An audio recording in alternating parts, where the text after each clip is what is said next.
Good morning, students. Today we are going to see our next topic, that is the electric flux. Electric flux. In our last class, we have derived an expression for tau, W, and U for an electric dipole when it is placed in a uniform electric field, right?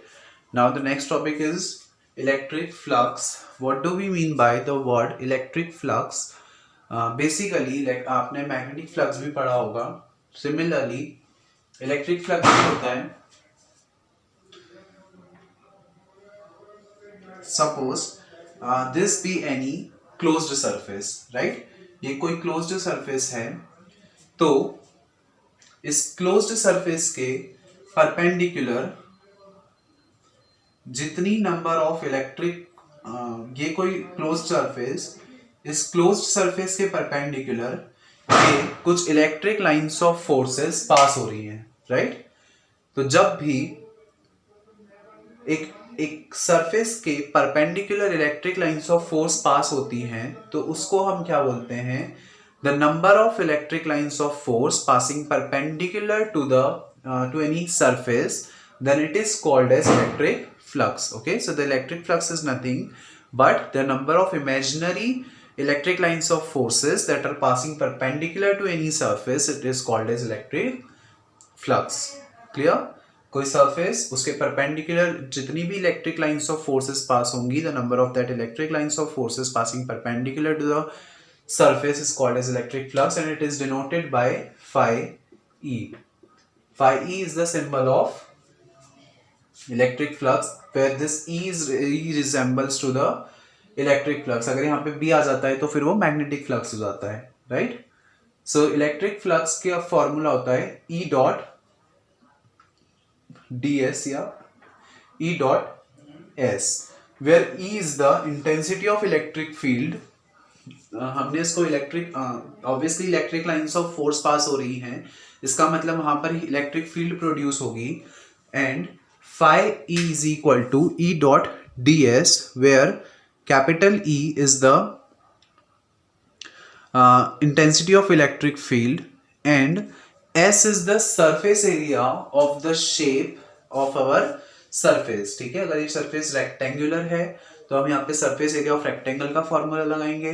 अगर square है तो square का formula लगाएंगे. Cube है तो cube का, cuboid है तो क्यूबॉइड का, सिलेंडर है तो सिलेंडर का. जो भी हमारा शेप होगा उस शेप के अकॉर्डिंग हम यहाँ पे एस का फॉर्मूला चेंज हो जाएगा, राइट.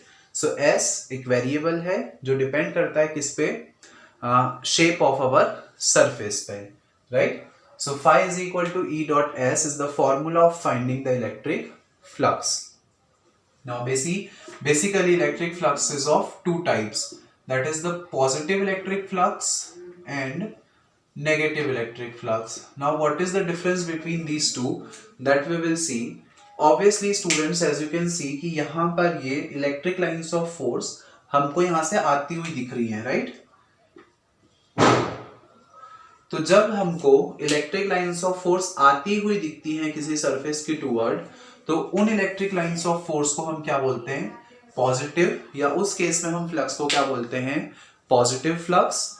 और यहाँ पे अगर हम बात करें तो हमको ये इलेक्ट्रिक लाइंस ऑफ फोर्स इस सरफेस से जाती हुई दिख रही हैं, तो इन लाइंस ऑफ फोर्स के लिए हम क्या बोलेंगे? जब इलेक्ट्रिक लाइंस ऑफ फोर्स किसी सरफेस से जाती हुई हमको दिखती हैं, तो that are considered to be the negative electric flux. So the positive electric flux, जब हमको इलेक्ट्रिक लाइंस ऑफ फोर्स किसी सरफेस की टुवर्ड आती हुई दिखाई देती हैं, और नेगेटिव इलेक्ट्रिक फ्लक्स जब हमको इलेक्ट्रिक लाइंस ऑफ फोर्सेस किसी सरफेस से दूर जाती हुई दिखाई देती हैं, right. I hope it is clear to all of you that there are two types of flux, positive and negative, depending upon the direction of the incident or emitting electric lines of forces, we can decide the type of the electric flux. Okay,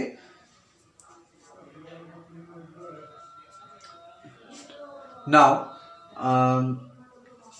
आपको पता है बाइवेक्टर resolution आपने पढ़ा होगा. जब हम dot product की बात करते हैं, तो जब यहां से डॉट का साइन हटेगा तो ये हो जाएगा ई एस कॉस थीटा, राइट. आपको पता है कि जब यहां से डॉट का साइन हटता है तो यहाँ पे कॉस थीटा इंट्रोड्यूस हो जाता है. So you will get phi is equal to E S cos theta.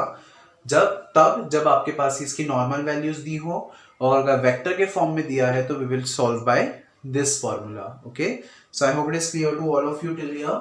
Now the most important topic,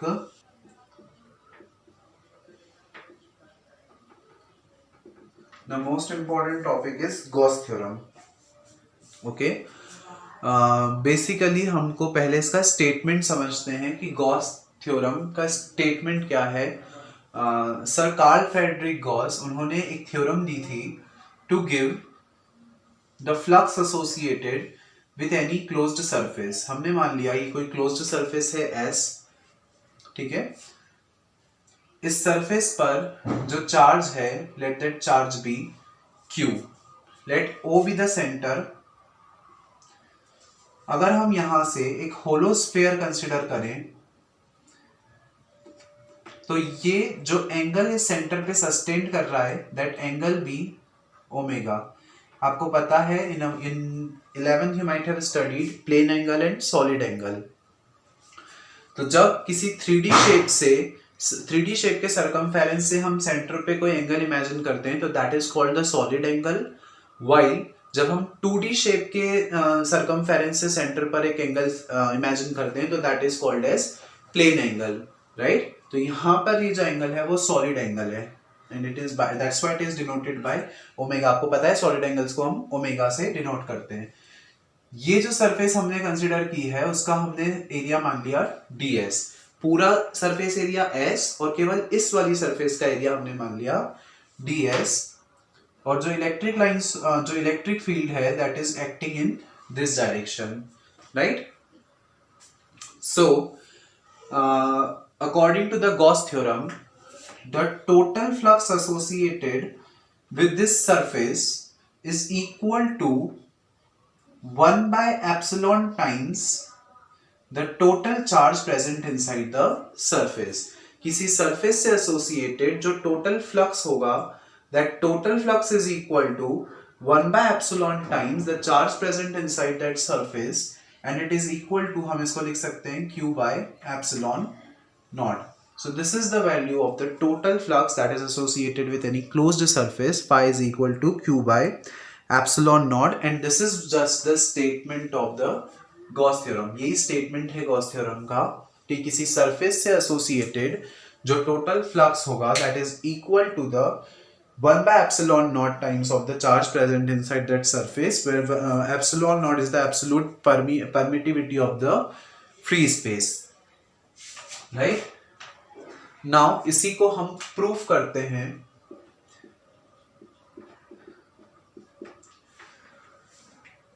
students, we know that by the definition of phi is equal to E dot ds. Since here we are talking about the small amount of surface, so ये जो flux निकलेगा वो भी कैसा निकलेगा, the small amount of flux, right. So here we are talking about the flux associated with this part only, that is the ds part. So हमने इसको लिख दिया d phi e is equal to E dot ds. यहाँ पर हमने लगा दिए vector का साइन. यहां से जब हमने वेक्टर का साइन हटाया तो ये हो जाएगा E ds cos theta, right. Now since the intensity of the electric field is radially outward direction, so this will be the direction of the intensity of electric field here, right. Now what do? We know that by the definition of E vector, that is the intensity of electric field, हमको पता है इसका expression होता है 1 by 4 pi epsilon naught Q by r square, where r is the radius. Okay, r is the radius of this surface. So we know that E vector is equal to 1 by 4 pi epsilon naught Q by r square. हम ये value यहाँ पर put कर देते हैं. So what do we get from here? d phi E is equal to 1 by 4 pi epsilon naught into Q by r square into ds cos theta, right. Now since this is the value of small amount of phi, हमको total phi की value निकालनी है, तो हम क्या करेंगे, इन दोनों equations को इंटीग्रेट कर देते हैं, right. Now since this surface is the closed surface, तो यहां पर जो इंटीग्रेशन होगा that will be the closed integral. Students, this is the symbol of closed integral. इसको आप डिटेल में कॉलेज लेवल पे पढ़ेंगे। जस्ट फॉर अंडरस्टैंडिंग हमको यहाँ पर ये समझना है कि since we are talking about a closed surface, that's why ये जो इंटीग्रेशन होगा वो क्लोज्ड इंटीग्रल होगा, और ये जो साइन होता है वो क्लोज्ड इंटीग्रल का होता है, राइट। इसका बेसिक 11th में भी था, that you might have studied in 11th also. यहां से q अपॉन में 4 पाई एप्सिलॉन नॉट बाहर आ जाएगा, अंदर हमारे पास बच गया closed integral of ds cos theta upon में r स्क्वायर, और यहां पे सॉल्व करने के बाद आ जाएगा phi e, right. Now phi e is equal to q by 4 pi epsilon naught into ये this is the closed integral of ds cos theta by r square. इसकी वैल्यू कांस्टेंट होती है, दैट इज 4 पाई। जब हम solid angle की definition पढ़ते हैं तो वहां पर ये टर्म आपके पास आती है, that closed integral of ds cos theta upon r square is equal to 4 pi. It's in 11th class, you might remember it, कि इसकी जो वैल्यू होती है वो कांस्टेंट होती है, that is 4 pi. Okay, so 4 pi से 4 पाई हमने कैंसिल कर दिया, क्या बचा, phi e is equal to q by epsilon naught, and this was our statement, right. So इसका मतलब the total flux associated with any closed surface is equal to 1 by epsilon times the charge present inside that surface। किसी closed surface से associated जो total flux होगा that will be equal to 1 by epsilon naught times the total charge present inside that surface, right। This was the most important derivation of this chapter। इसके बाद हम पढ़ेंगे इसकी 3 applications, वो तीनों एप्लीकेशंस भी बहुत इंपॉर्टेंट हैं। Okay, if you see the blueprint of your question paper, so the maximum marks is carried by this unit. Okay, so जो मैक्सिमम पोर्शन, मैक्सिमम मार्क्स होते हैं वो रे ऑप्टिक्स और दूसरा electrostatics. It has the highest weightage in your curriculum. That's why you have to do these 2 chapters with the best of your efficiencies, okay, because it is carrying the maximum weightage in your final exams. This one is the most important derivation. Now the next topic is the application of Gauss theorem. Okay, now our next topic is application of Gauss theorem. Okay, so there in total there are 3 applications of Gauss theorem that we have to study. The first one is intensity of electric field. The intensity of electric field due to a line charge। ठीक है, हमने एक 1D shape, एक line charge consider किया, मतलब for example हमने एक wire consider किया ऑफ इनफाइनाइट लेंथ। ठीक है, हमने एक वायर कंसीडर किया ऑफ इनफाइनाइट लेंथ जिसको हमने यूनिफॉर्मली पॉजिटिव चार्जेस दिए। Suppose it is uniformly positively charged. This is a wire of infinite length. अब obviously since its length is infinite, so हम इसकी इंटेंसिटी कैलकुलेट नहीं कर सकते हैं अगर हम पूरा वायर लेके चलेंगे तो। लेकिन अगर हम इस वायर का थोड़ा सा पाथ कंसीडर करें और उसके कारण इंटेंसिटी निकाल लें और उसको इंटीग्रेट कर दें, right, so by this way we will get the total intensity due to this line charge, right. So हम इसका एक छोटा सा पार्ट कंसीडर कर लेते हैं। Suppose we have considered this much part. Okay, हमने इतना सा पार्ट कंसीडर कर लिया। सिंस एक वायर है तो वो सिलेंड्रिकल शेप में होगा, that's why we have considered a cylinder here. Okay, so ये एक सिलेंडर हो गया जिसकी लेंथ हमने मान ली स्मॉल एल, ये हो गया सेंटर, ये हो गया पॉइंट पी, और इस पी से आर तक की डिस्टेंस हमने मान ली स्मॉल आर। अब अगर हम इस छोटे से पार्ट के कारण इंटेंसिटी ऑफ इलेक्ट्रिक फील्ड निकाल लें और उसको इंटीग्रेट कर दें, so we will be easily able to see the total amount of electric field या the total intensity of the electric field due to a line charge, right. So इसके लिए हम तीन सरफेसेस हमारे पास मिली। अगर हम एक सिलेंडर कंसिडर करें, this pen is a cylinder, right. हमने if this is the direction of the electric field और हमने सिलेंडर को इलेक्ट्रिक फील्ड में रखा है, तो this is the direction of the electric field, okay. तो बेसिकली इस सिलेंडर के तीन शेप्स, एक ये ऊपर वाला सर्कुलर सेक्शन, दूसरा ये नीचे वाला सर्कुलर सेक्शन, और तीसरा ये सिलेंडर का कर्व्ड सरफेस, राइट। तीन सरफेसेस की हम बात कर रहे हैं, दैट इज S1, S2 और S3, दो सर्कुलर सेक्शंस, और तीसरा ये S3 that is the closed surface area. और फ्लक्स की डेफिनेशन से हमको पता है कि the electric lines of force passing perpendicular to any closed surface is called as electric flux, right? Now since जो electric force की डायरेक्शन है वो इस डायरेक्शन में है, इसका मतलब इलेक्ट्रिक लाइंस ऑफ फोर्स इस डायरेक्शन में वर्क कर रही हैं। तो अगर ये सिलेंडर को मैं एक ऐसे प्लेन में रखूं जहां पे इलेक्ट्रिक लाइंस ऑफ फोर्स इस डायरेक्शन में वर्क कर रही हैं, तो the total flux associated with this two circular sections, ऊपर वाला सर्कुलर सेक्शन और नीचे वाला सर्कुलर सेक्शन, इन दो सर्कुलर सेक्शन के परपेंडिकुलर जो electric lines of force pass हो रही हैं दैट आर जीरो, राइट। क्योंकि इन सर्कुलर सेक्शन के perpendicular electric line of force pass होती है तो वो इस डायरेक्शन में होती है, बट इस डायरेक्शन में हो रही है। इसका मतलब क्या कि इन सर्कुलर सेक्शंस के अलोंग जो electric lines of force pass हो रही है दैट इज जीरो।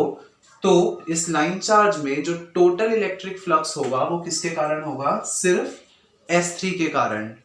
इसमें S1 और S2 का कोई रोल नहीं रहेगा। Why? Because the total electric flux due to S1 and S2 will be zero, क्योंकि electric lines of force S1 और S2 के परपेंडिकुलर पास हो ही नहीं रही है। It is passing perpendicular to S3 only, right.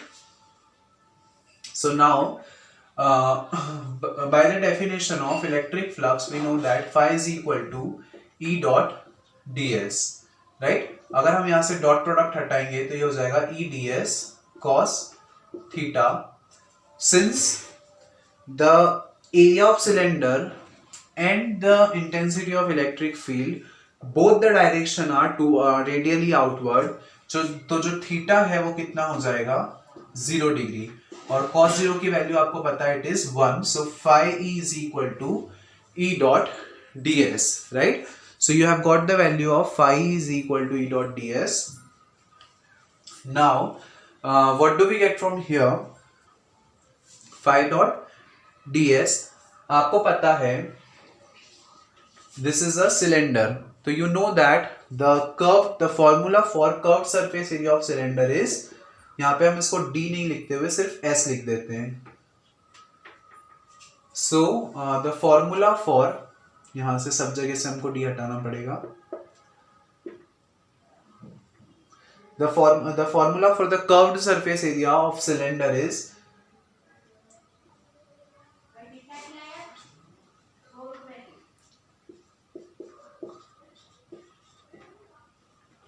To pi r l. हमने इसकी वैल्यू पुट कर दी, that E into 2 pi r l, this is the value of phi e, right?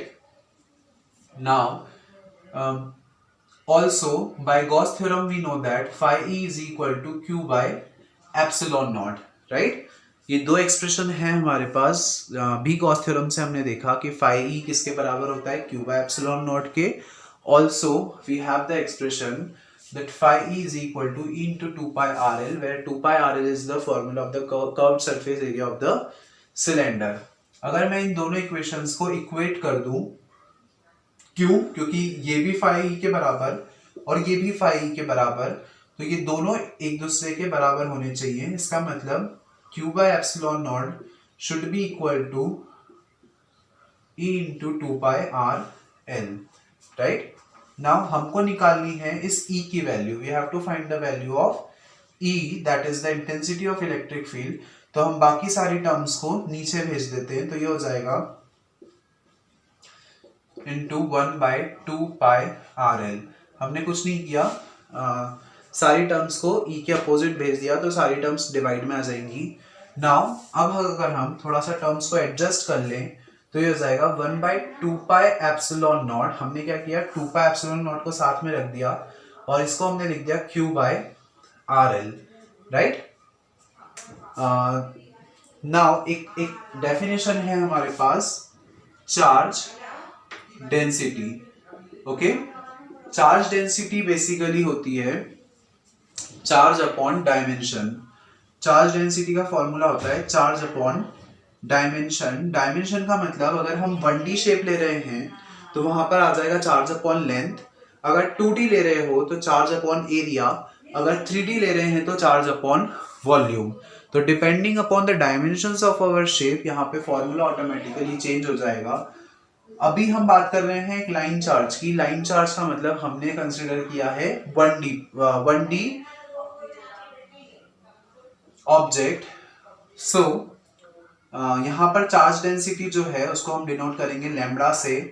Charge हो जाएगा Q और डायमेंशन की जगह आ जाएगा लेंथ, क्योंकि हम यहाँ पे 1D की बात कर रहे हैं। 1D मतलब लेंथ हो गया।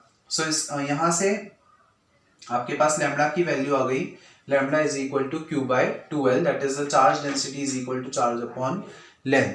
तो अब इस Q by L की जगह पे हम लिख सकते हैं E is equal to 1 upon 2 pi epsilon naught into lambda by r।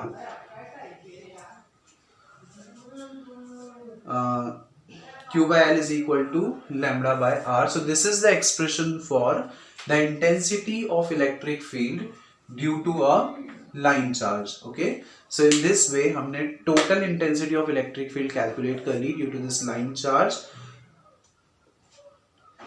when it is placed in a uniform electric field of intensity E vector। Okay, so this was one of the application of Gauss theorem। In the next class we will discuss 2 more applications of the Gauss theorem that are also very important। So that's all for today's class, students. The further topics we will study in the next lectures. Thank you.